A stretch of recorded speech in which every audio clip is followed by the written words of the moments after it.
에스겔 14장 12절에서 23절입니다. 13절. 사람아, 만약 어떤 나라가 내게 신실하지 못해서 내게 죄를 지으면 내가 그 나라의 손을 뻗어서 그 땅의 식량 공급을 끊을 것이다. 또한 기근을 보내며 사람과 짐승을 멸종시킬 것이다. 기근과 칼과 전염병은 하나님의 심판의 도구로 자주 사용되는 것들입니다. 이에 한 가지 더 추가해 짐승까지 사용하셨습니다. 한 가지를 더 추가했다는 것은 장차 있을 여호와의 심판의 강도가 유례없는 극심한 심판이 될 것임을 나타낸 것입니다. 기근은 하늘에서 비가 오지 않거나 홍수가 나거나 메뚜기 때, 병충해, 한재 등의 천재지변, 즉 자연재해에 따라 발생하는 것이기 때문에 인간이 어떻게 손을 써볼 수도 없는 문제입니다.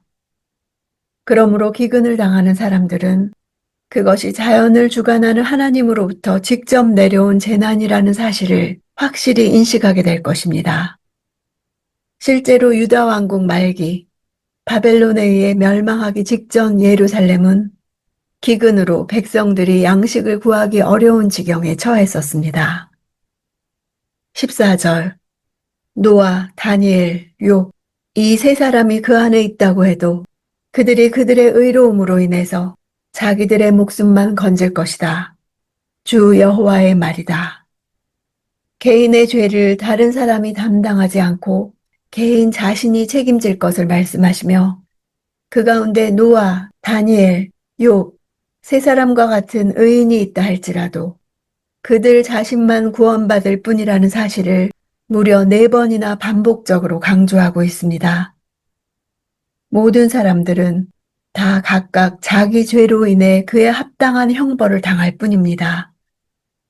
노아는 의인이요 당대의 완전한 자라는 칭호를 들었고 욥은 순전하고 정직하여 하나님을 경외하며 악에서 떠난 자라는 칭호를 들었습니다.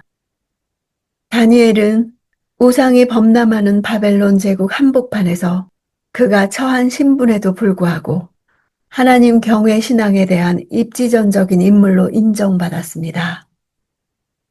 19절. 또는 만약 내가 그 땅에 전염병을 보내 내 분노를 그 땅에 피로 쏟아붓고 그곳으로부터 사람과 짐승을 사라지게 한다면 의학이 발달하지 못한 고대 세계에서 전염병은 성읍이나 공동체 전체를 순식간에 멸절에 이르게 할 정도의 파괴력을 지닌 천형이나 다름없었으며 사람들의 힘만으로 그것을 막아낼 도리는 없었습니다. 분노라는 단어는 무언가 매우 뜨거워지는 현상을 나타내는 단어에서 나와서 마음속에 불덩이 같은 게 가득 찬 상태를 나타냅니다.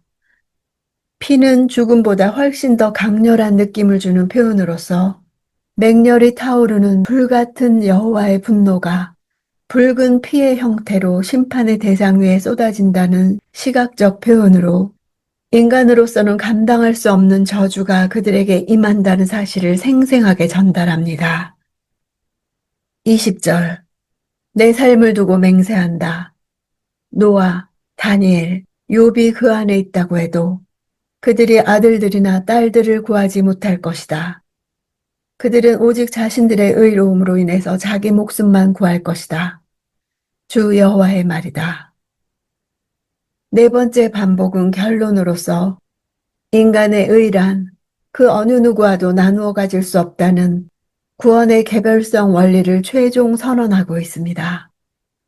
비록 가족관계에 속한 자들이라 할지라도 의로서 악을 덮어줄 수 없고 악으로서 의를 소멸할 수 없고 각각 자기 악으로 심판을 받고 자기 의로 구원을 받습니다.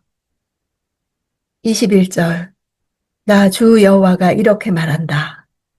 칼과 기근과 들짐승과 전염병 이렇게 4가지 무서운 심판을 내가 예루살렘에 보내 그 땅으로부터 사람과 짐승을 사라지게 할 때 얼마나 해가 크겠는가. 재앙의 수를 의미하는 사라는 숫자는 사방을 암시하는 말로 재앙이 땅의 사방으로부터 예루살렘을 향해 달려들 것이며 그로 인해 사람들이 그것을 피해 도망하거나 숨을 곳이 전혀 없을 것을 말하고 있습니다. 이스라엘 사회 외 고대 근동의 여러 나라에서도 기근과 들짐승과 칼과 전염병의 재앙은 인간에게 임할 수 있는 가장 극악한 형태의 저주라는 인식이 널리 퍼져 있었습니다. 22절. 그러나 보라, 구원받을 몇몇 아들들과 딸들이 그 안에 살아남을 것이다. 그들이 너희에게 올 것이다. 너희가 그들의 행동과 행위를 보면 내가 예루살렘에 내린 재앙, 내가 그 위에 내린 모든 재앙에 대해 너희가 위로를 받게 될 것이다. 위로를 받는다는 것은 심판하신 하나님께 대해 이해하지 못하고 불평과 분노를 품었던 바벨론의 포로 공동체가 예루살렘으로부터 나온 자들의 죄악상을 친히 목도하게 됨으로써 하나님께서 그들을 멸망케 하실 수밖에 없었다는 사실을 깨닫게 된다는 뜻입니다. 더 나아가 이러한 하나님의 오래 참으심과 공의의 심판을 목도하면서 오히려 자신들의 구원의 가능성을 바라보며 위로를 얻게 됨을 나타냅니다. 23절. 너희가 그들의 행동과 행위를 보고 위로를 받게 될 것이다. 그러면 내가 예루살렘에 행한 모든 일이 이유 없는 것이 아님을 너희가 알 것이다. 주 여호와의 말이다. 하나님은 심판과 관련해 전혀 비난받을 만한 분이 아니십니다. 바벨론 포로 공동체의 사람들은 성전이 있었던 예루살렘의 멸망을 두고 더 이상 불평하지 않게 될 것입니다. 예루살렘이 얼마나 타락했는지, 얼마나 사악한 모습으로 전락했는지 그 생생한 증거를 심판 중 멸절당하지 않고 생존한 자들의 소행을 통해 보게 될 것이기 때문입니다. 노아와 다니엘과 욥을 볼 때 유일하게 구원의 소망을 가질 수 있는 사람들은 삶과 행동으로 하나님 앞에서 자신의 의로운 신분을 입증하고 이를 위해서 그 시대가 주는 고난을 기꺼이 인내하면서 신앙의 정절을 지키는 이들입니다. 우리도 지금 칼과 기근과 들짐승과 전염병의 재앙 가운데 사는 것 같습니다. 대리 구원은 없습니다. 구원은 관계입니다. 의지적 결단입니다. 신분도 소속도 구원을 보장해 주지 못합니다. 하나님을 배신하고 신의를 저버리고 불법을 행하고 하나님의 주권을 인정하지 않고 자기 힘을 믿고 우상을 숭배한다면 회개하지 않고 구원을 받을 길은 없습니다. 삶과 행동으로 하나님과의 관계에서 의를 지키는 자만이 구원받습니다.